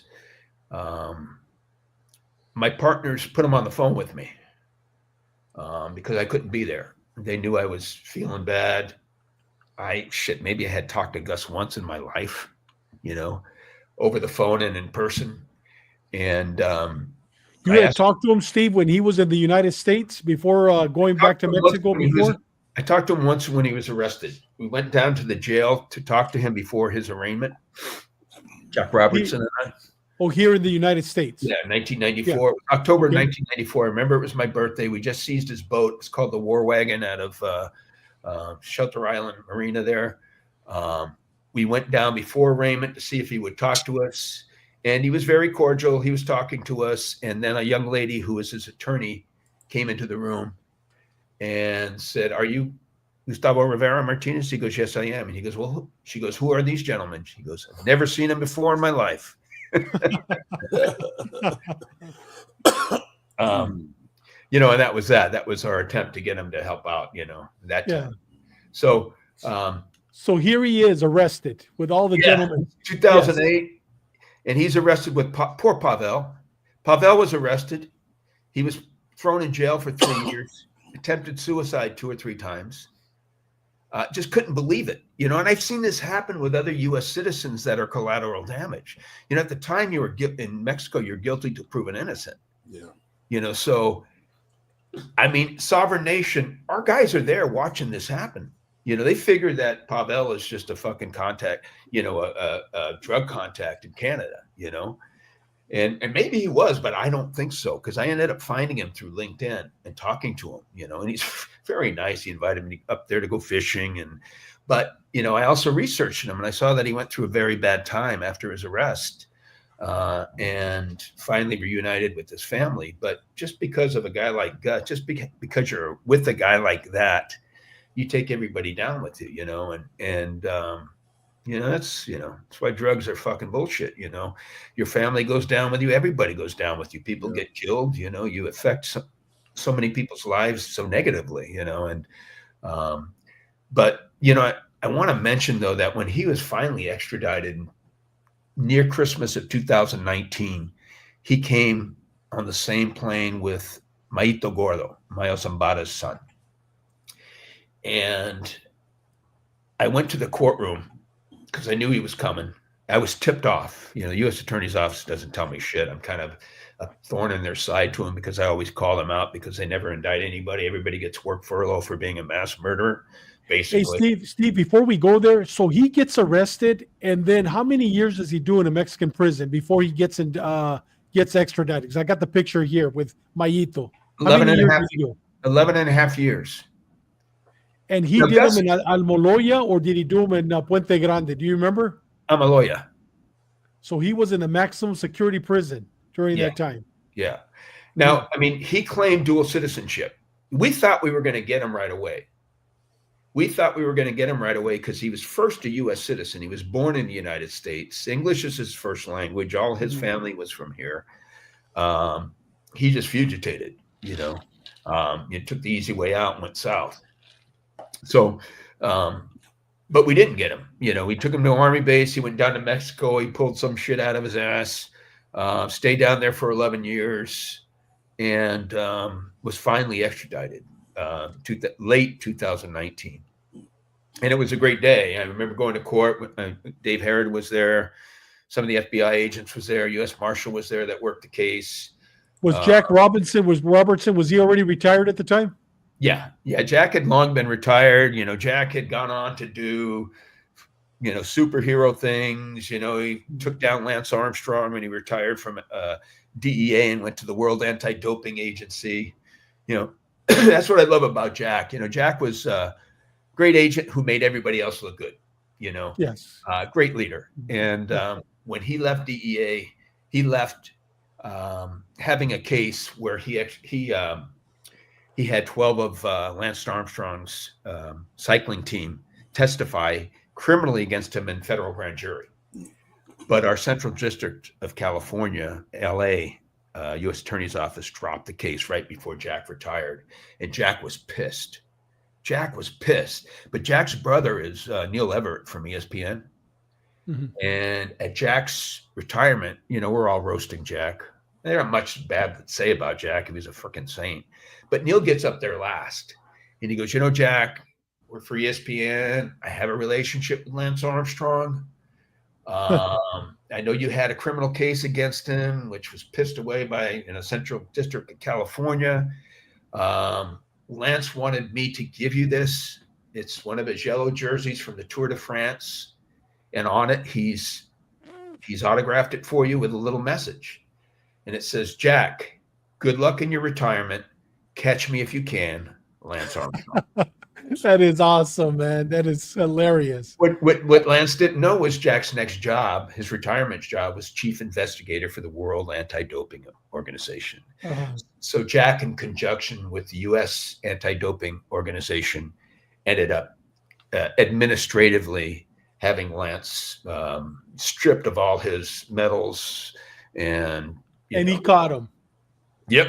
He caught him. That boy Jack. Yeah. Hey, Steve, take us back. So now he's extradited, did 12 years in Mexican prison. He's extradited. He's here in the United States. Then what happens?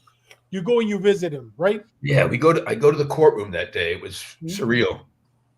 And he comes in, got a lot older. The only thing lasting on his head was his hair job that he had done, Yeah, hair transplant. Yeah, the hair transplant up front, but everything in back was bald. He didn't look good. He came in with Mayito Gordo, who he tried to kill, decades earlier, in the hotel, El Camino Hotel in Guadalajara. Serafine Zambada was there. Serafine was another guy that was arrested and cooperated with the U.S. government against Chapo Guzman and others. He was in the courtroom. He showed up with Cruz Elena, Gustavo's wife, which is funny. You know, you got Tijuana Cartel, Sinaloa, you know, they're deathly enemies, you know, they're enemies, you know, but to see them all together, hanging out together, you know, it was kind of weird. You know, you know, this guy tried to kill your dad and your whole family, you know, 20 years ago or 30 years ago, whenever it was, you know, built a bomb, you know, and detonated, and, you know, he just didn't get you then, you know, so, but they didn't know that. I think they know it now, though. You know, they were in the courtroom together. I was there with Dave Herod, the DEA case agent, and the guy who took over for Jack Robertson when Jack Robertson left the case, and another genius, DEA genius. And then I wrote an article about Gus in Borderland Beat, a very long article about all the which is excellent, by the way. I read it 3 times before we went on the air tonight. Excellent. Thank you. Thank you. I just felt like I had to do it, you know. Yeah. In our cases against the Arrellano Felix organization, almost always disappointed with the decision by the U.S.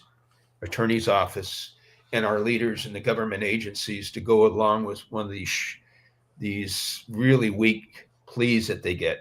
You know, U.S. Attorney's Office doesn't want to go to trial. They're afraid to. There's a lot of evidence, but they never want to go to trial. So they're always getting sweet deals. So these mass murderers that we've investigated for decades, whose families we've seen suffer because of the continued death and vengeance they put on people that turn on them. Nobody gets closure. We don't get closure. The victims don't get closure. And all these crooks are getting out, and they're walking the streets, you know. A lot of the guys that were extradited, that debriefed, that proffered, that told us everything, are out walking the streets in the United States because they got a sweet deal. And we didn't, once it got to that point of sentencing, that's where we had issues with our U.S. Attorney's Office. And I'm not going to say that there's some great U.S. attorneys that would have gone along with us. We just didn't have the right ones. Yeah. You know, we just didn't have the right ones. And we all know, you know, you're not supposed to shop for your attorneys. They're assigned, you know, when you walk it through. But you know, we learned a lesson. You know, when you develop a really good case, take it to a really good prosecutor, or it's going to get pissed away. You know, and I'm not unique, and I know that, and I've learned that over the years. It happens to everybody, but you know, it's sad. It's sad. You do such a good job, and a lot of people get killed and just terrorized over and over again by these monsters, and they never see the closure, and they see the injustice over and over again, and you wonder why people don't trust our government. You know, so yeah, he's, you know, and he just got fucking released, which I can't. So Steve, he's there in court. So you leave. So now he's in custody at MCC in San Diego for 5 years. Yeah, 5 years. Yeah, and then he, not too long ago, pleads guilty and released. What is up with? So right now he's living in San Diego. He could be somebody's neighbor. Those of you living in San Diego, he might be your neighbor. So what happened there, Steve? Well, I could only assume. I know the U.S. Attorney's Office didn't want to contact me because, you know, I would have been in conflict with them over their decision. DEA didn't contact me. FBI didn't contact me. They were a big part of the case. But what happens, you know, this was such a long case, and he had been in custody. We all retired. All the people that did the case retired. But God damn it, still the U.S. attorney needs to call us to get us involved, to give us some closure, to call the victims. The DEA office, whoever their leadership is, didn't call us. None of us. FBI didn't call us. None of us. So, I mean, I question the leadership, and I have before, and some people don't like me, but you got to do the right thing. God damn it. You got to do the right thing and give some closure to the victims and to the people that suffered through the case, and not just sweep it under the rug or let the guy cooperate, tell you stuff historically and not really, and then give him a time cut, so it's wrong. What they did is wrong. It is very wrong, because he's a U.S. citizen. He should have gotten extradited within a year. I mean, a lot of the murder cases that we handled that were U.S. citizens, within a year, we had him back in the United States. He should have been expelled. Extradited. Yeah. Oh, yeah. Mexico should have expelled him. And then we'd had a good case. But now he gets released 12 years later. He does 5 years at MCC. That is unbelievable. I mean, I've never heard of that. Instead of going to a federal prison, and he basically pleads guilty and released on custody, and now he's on federal probation. The guy, without a doubt, is responsible for probably dozens to hundreds of murders. Yes. But yet he is walking the streets of San Diego today on probation. That is unbelievable. Just like Chino Anthrax, Serafin Zambada, Mayito Gordo, Vicentillo, Zambada, all these guys are out. And you know what? We don't have to stay only with the AFO cartel. We could talk about Sammy the Bull Gravano. That's another one. Yeah. You know what I mean? Responsible for at least 14 murders. But I mean, so what? I mean, compared to this guy who was responsible for probably, like I said, dozens to hundreds of murders. That is unbelievable. That needs to stop. Do you agree? Yeah. And it's funny. All these guys cooperate when they come to the United States. They all do. And sometimes we don't let them because they're just too evil.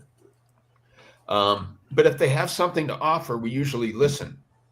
But it also gives the U.S. Attorney's Office a way out, of going to trial. Because that's hard work, going to trial. You got to bring back all your witnesses and all your evidence and get it all ready. And it's just time consuming, and that's why the plea bargain system is, kind of such a safety valve for everybody. But I think our U.S. Attorney's Office uses it too much. Gus, and the indictment against Gus, they didn't put in any of the murder charges. They didn't put in that murder of Chombi and Payo that we have on tape that he's calling out. They didn't put that murder, and we had it. That's evidence on a platter. They didn't put that in there. They only put, and then you see in the paper, he was a financier. The guy's a fucking murderer, so. Yes, he is. Yeah. And it pisses me off, but all the victims that have suffered by him, in talking to Javier Arrellano, back when he first started cooperating, he told us he ordered the murder of Francisco Ortiz, the editor of Zeta, in 2004. Javier told us that he did that, and that it was Gus's guy that reported that Francisco Ortiz was living in the same community as him, and asked the boss if they should kill him. And Javier said yes, and he was killed in front of his kids. To this day, I see Zeta bring it up all the time. They miss their editor. They want closure for this. And we hold this information.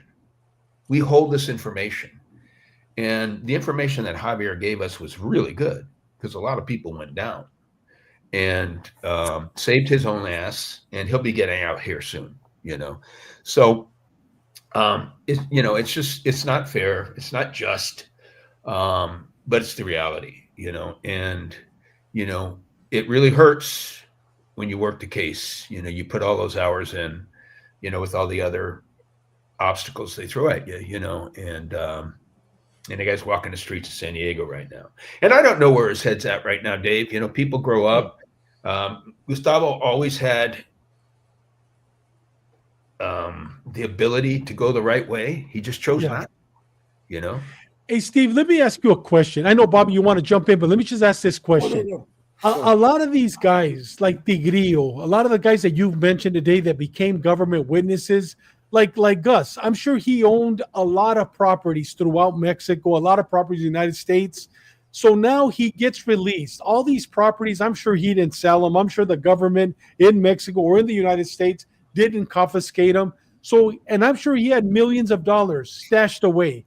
So now he gets out, and all that money comes back to him. All these properties come back to him, and he's supposed to live, a law-abiding life, which we know that probably 95% always go back. But yet he's 65 years old. That's number one. Number two is, you have the Mexican mafia, you have sureños, and they live by a strict rule of ratting. You know what I mean? You don't tell. But yet it seems, reading a lot of your articles or just working a lot of the cartel cases, it's common for these guys to come across the border and tell. You know what I mean? And there's no repercussion. Yet if you're a sureño or a gang member here in the United States, I mean, you're going to be taken out. But yet these guys could go back to Mexico and live a normal life after they've told. What is up with that, Steve? Well, it didn't happen to Chino Anthrax. He thought he could go back. Yeah. Chino Anthrax. That's an exception to the rule. I don't. Like I said, once Gus came to the U.S., nobody contacted me. Not even federal probation, which they're supposed to do when they write a probation report. Yeah. So I'm calling them out too. Talk to the people that did the freaking case and not the guy that assumed the case that doesn't give a shit about it anymore. All these, Generation Z agents that come on now that never leave their cubicles, And Steve, who cares if he gives up who killed Jimmy Hoffa? Yeah. You know what I mean? Who cares? Yeah. But yeah, go ahead, Bobby. I know you wanted to jump in, Dispensa. No, it's just the same thing. I think somebody mentioned, somebody mentioned General Salvador Cienfuegos. Yeah. He got arrested and got let go just a couple of weeks ago or a few days ago. He reappeared for the first time with the Mexican president, Claudio Sheinbaum. He's back in the graces. He should be tarred, feathered, and sent off in shame. And instead, he's back, el gran hombre, here I am. And we used to joke, and we used to say, it's like if they allow these people to plead guilty to failure to signal before turning on a traffic stop, and then they get released and they're back in good graces again. It's ridiculous. Yeah, that's something, we should have never gave him back to Mexico, but a deal was made that I don't know about. I do know the guy that did the investigation on Cienfuegos. He does a fantastic training on the case. Right. He's Las Vegas Metro retired. He was at a task force. He overcame a lot of obstacles to continue to work his case to the level he wanted to work it. His own U.S. Attorney's Office in Vegas wouldn't back him.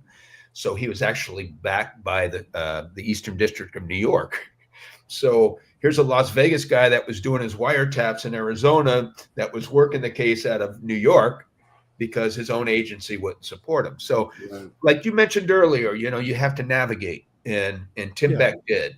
His name's Tim Beck. There's an article in by ProPublica by guy's name is Tim Golden, I think, or Golden is his last name, about the Cienfuegos case. It's an excellent article. And I mean, if anybody is interested, you're going to get the real story there because it was a good case. Yes. Had a very good case. Tim was there in Los Angeles to arrest him. And he does a presentation on it. So, and he's a really good speaker. Meanwhile, Steve, if you could get us his number, that would be greatly appreciated. I'd love to have him on our show, do a special show on the Cienfuegos case. Yeah, he's a character too. Yeah, I've met him before, and excellent guy. Go ahead, Bobby. Meanwhile, the three of us will be sellies for the old 12 cassette tapes for a penny with Columbia House because we never finished a financial obligation, and we'll have spiderweb tattoos on our elbows, be sellies in some federal penitentiary. We'll be saying, fuck my life. Hey, Steve, you know what, man? We are extremely grateful. We're going to have you back in March. For sure. I mean, there's so many other things. I mean, usually we always say, you know what, it's the 1 hour show. Dude, we're going on 2 hours in the next 4 minutes. Literally, no, Steve, there's nothing to be. Your episode literally to me was like 5 minutes. I mean, we loved it tonight. We definitely want you to come back, and there's so much more that you could share with us, and we're just extremely grateful. Thank you, brother. For and one of the things that definitely Chris Kilby mentioned, he goes, write the damn book, Stevie D. Can't wait to read it. And somebody else, JB, mentioned that to him the greatest honor was working with a legend like yourself throughout his career in law enforcement, without a doubt. Oh, it's probably a freaking albatross around his neck, but thank you, JB. Yeah, thank you. Hey, brother, like I said, man, thank you very much. We're really grateful, Stephen. And I'm going to reach out to you probably next week. Bobby has the whole month of March already booked, but definitely in April, we want you to come back. And it's one of the great things about our relationship that when I could call you, and if you're not busy, you always say yes, brother. So we're definitely having you back in April. Thank you. All the stuff you've done for me, David. You've never said no to me. You know, you helped me through a lot of times with witnesses. You were able to reach them when many other people couldn't. So I even choked one up for you, remember? I still talk about it. Let's don't mention it because I had to go through an IA complaint on that one. Go ahead, Bobby. Any last words, brother? Before we let Steve go, I've mentioned it before. When I met you, Steve, I was at the FBI, and I met David, and I met you about the same time, and I still have the old passports. It's still right here. I got two of them, and one of them is on the wall of the narco chief for the Serb Republic. I just chatted with him the other day, and he has the other one it was a smaller one, and it's hanging up in his office. So good times. You gave him that. You gave him those two posters, Steve. Yes, back. I'm guessing it was probably I used to.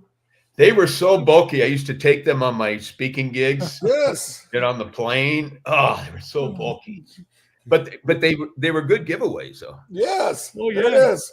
There it is, right there. I may have a couple left.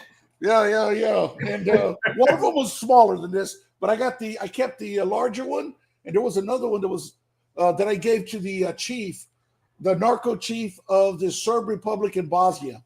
Oh, cool. Yeah, he has it. Hey, Steve, please save me one. I've given all mine away. Oh, yeah, so next time I go to San Diego, please save me one. Hey, brother, like I said, mil gracias from the bottom of our heart. It was an honor to have you here. Absolutely. And we'll see you again in April, brother. You guys are so nice. Thank you. Thank you. All right. I love you God guys. bless you, Steve. God bless you and your family. Thank you. Goodbye. Man, Bobby, what a legend, huh? What an episode, man. I'm telling you. Oh, I mean, literally the 2 hours went by 10 minutes. No more than 10 minutes. Steve is just a good person overall. You know what I mean? Very knowledgeable. Good guy. Real quick, I just wanted to plug one of the guests we're going to have in March. Mm-hmm. I was talking to him I didn't realize a retired DEA agent. Here he is, Chris. I think you pronounce his name Faisal, I think.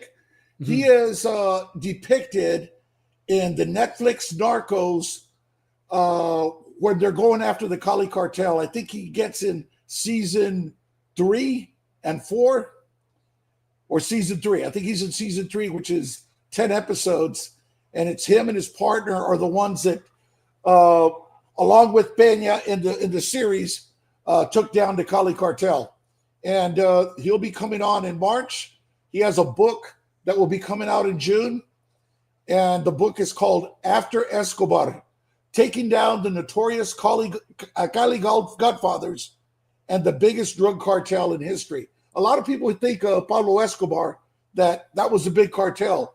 Cali came in and became King Kong after Pablo. So he'll be coming on. It turns out he lives in Phoenix, and we talked for about 45 minutes the other day.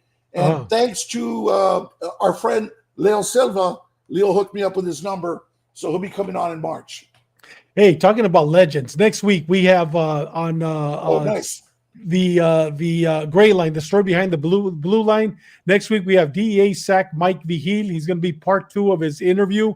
He's going to be outstanding. It's funny, you look at these pictures, and the guy, the little picture on the right hand side on my side, I don't know if it's on everybody's side, but he actually looks like Malverde there, but it's actually him. He doesn't look like Malverde there, but he's going to be with us next week on the Gray Line. And also next week on our show on Ash Wednesday, we're going to have LASO chaplain Ruben Nava, who is a legend. And you know what, Bobby? Next week, we are going to induct him as our chaplain. He is going to be our personal chaplain for Ash Wednesday and also the Gray Line, the story behind the Blue Line. This guy is going to be outstanding. And we're also going to do a special episode. I was talking to Steve earlier today about a letter that I wrote to the governor. I've never written letters, but I felt it in my heart. I've been working with this young man for 2 years. He's an LWAP doing life without parole case. Young man from Logan Heights, Calle 30. He was never a member, but his brothers, his uncles were the shot callers for Calle 30. Arad Blanco. At the beginning of our show, for the first 15 minutes, I'm going to talk about his case and what we're doing, what I'm doing for him. Hopefully, he'll get a chance to be paroled. So next week, Ash Wednesday, Arad Blanco will be talking about his case, and we have Ruben Nava. It's going to be a great episode next week. And we got Lupus saying shout out to Arad. Yes, and the real Rick Ross, without a doubt. Brother, without further ado, any last words? No. Well, my daughter and son-in-law watched the episode. They're in Germany, so they watch later. But I want to throw a shout out to my grandson, Giancarlo, turned 5 yesterday. So happy birthday, Giancarlo. You should have sent me a picture. We're going to put a picture up. Yeah, I forgot. I was birthday. Happy birthday, Giancarlo. Hey, brother. Well, listen, once again, those of you listening, remember, live a purpose-driven life. Live every day like it's your last day on earth. But above and beyond, trust the process. No matter what you're going through, whether it's good or bad, enjoy every moment. You know, there's an old saying that I truly believe in. One day you're a hero, next day you're a zero. But you know what? Being a zero or a hero doesn't last forever. But above and beyond, trust the author. And our author is Jesus Christ, our Lord and Savior. Trust him in everything that you do, and you will see that your life will definitely, without a doubt, prosper. With that said, thank you. God bless you. We'll see you next Wednesday. We'll see you next Tuesday. Blessings to all.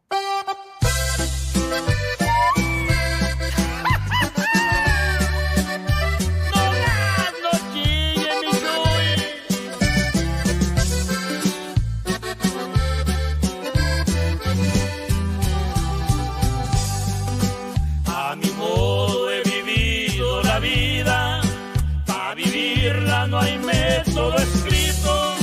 A mi modo he cometido errores, pero de ellos aprendí poquito. He aprendido a llorar en la vida y también a gozarla bonito. A mi modo he llevado la vida, así pienso seguirla llevando. A mi modo aprendí de mujeres, poco a poco me he ido enseñando. Unas veces gozando con ellas y otras veces por ellas llorando. A mi modo que sea mi sepelio, que se sirva tequila y cerveza, que me toque